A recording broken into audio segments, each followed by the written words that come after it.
Hi, I'm Lynn from the Humber Arboretum. Today I'm going to talk about composting. I'm actually a qualified Master Composter. I took a lot of courses through MetroWorks years ago and learned a lot about composting. This is a small compost bin. It's made out of plastic. It's called a soil saver. It was given to me years ago by Al Egan, who was the owner of the company, the Soil Saver Company. I don't ever put a lid on it because I let the rain go into the compost to make it moist. However, this one is right by my back door. It's very convenient for me to come out and put my compost into it when the weather isn't that great. So on a winter day when I don't feel like walking all the way around to the backyard, or on a rainy day, I can just run out the side door and add my compost to this bin. So as you can see here, that there is a lot of kitchen waste. These are old orange peels, and I add eggshells and coffee filters and coffee and old carrots that got a little bit bad in my refrigerator. But I also add, so that's more of my kitchen waste, but I also add to this compost anything from my indoor plants that I want to discard. They all get added into this compost bin. This one, I do not stir it or move anything around. It's designed so that it slowly decomposes from the top down. So the way this composter works, the unfinished compost is added to the top, and then slowly it decomposes until it gets to the bottom. And when the compost is completely decomposed, then this door can be opened and the finished compost can be taken out. You can see the difference between this and what you saw on the top. This is my very large compost bin out in the backyard. This one takes a lot more compost, potential compost. In this has been built, actually custom built for me by my husband. You'll notice it's not very tall, and the reason for that is neither am I. And so whenever I am working in this compost bin or having to turn anything with my garden fork, I can do that without having to lean way down inside. So this one, and this is built with 3 chambers. So in this big composter, this one takes all of my kitchen, a lot of my kitchen waste, a lot of my plant material from my indoor plants, and also all the yard waste from the backyard. This I add to this all year round. You'll notice there are twigs in here, and there are twigs down below.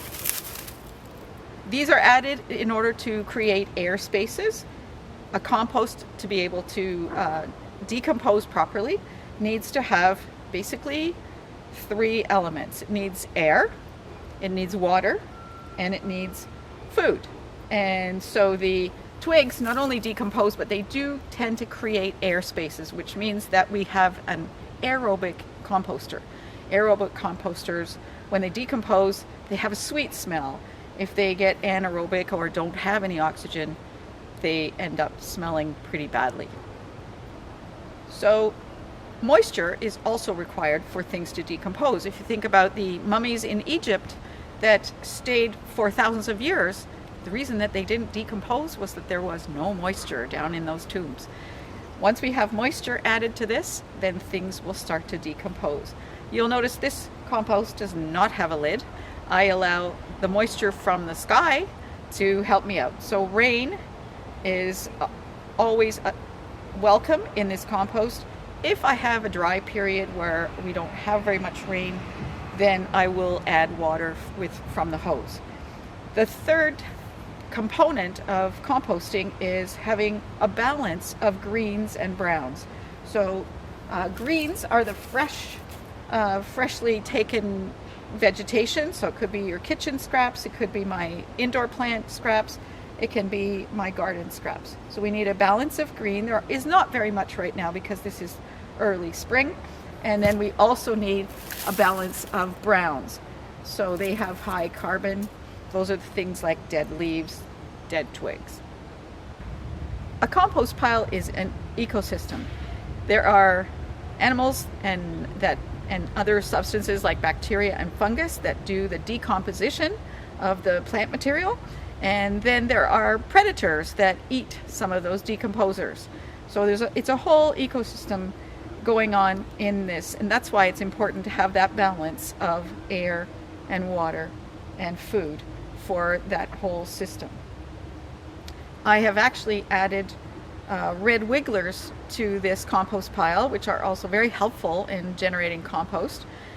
They spend their summers very busily decomposing and feeding in this compost pile, but in the wintertime they dive deep below the frost line and stay alive during the winter, waiting for the spring to warm the ground again.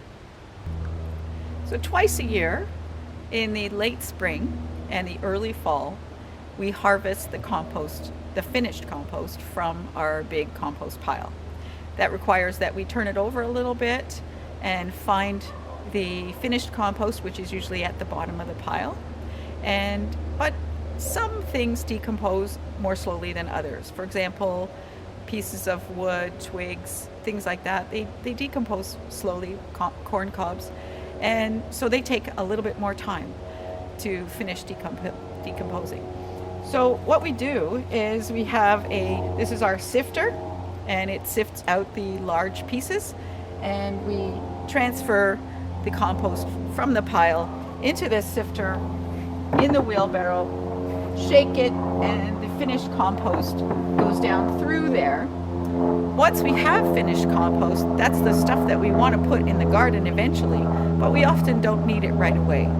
So we have a system here where you'll notice this one has a lid, and that's because this is the finished compost and it doesn't require the moisture and all the attention, because by the time it's finished, there are no decomposers in there. So this compost bin is made out of cedar. It's a cedar bio bin. It was originally a commercially available compost bin. It's beginning to actually decompose itself. I'm just going to remove the lid, but you can see that it's falling apart. And this is our finished compost. I'm going to just bring my shovel in here and show you some of the beautiful finished compost that is stored in that bin. This is what we add whenever we transplant anything or plant something new. We generally add a little bit of compost to the whole in order to give the plants a head start. I often get people walking past my house and ask me, what do I feed my plants in the garden because they are so beautiful? And I just say, homemade compost.